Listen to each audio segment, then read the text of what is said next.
வழக்காயே தட்டுமா இடியுற வரைக்கும் அடியில சாந்தி விசையா சொல்லட்டுமா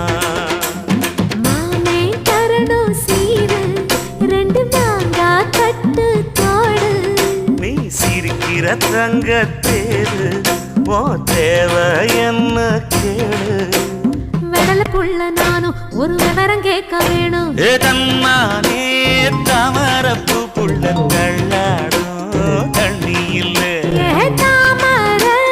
பூத்திருச்சே மாமா தாவணி வாங்கி வாங்க ஊரெல்லாம் கூட்டிக்கிட்டு வருவேனே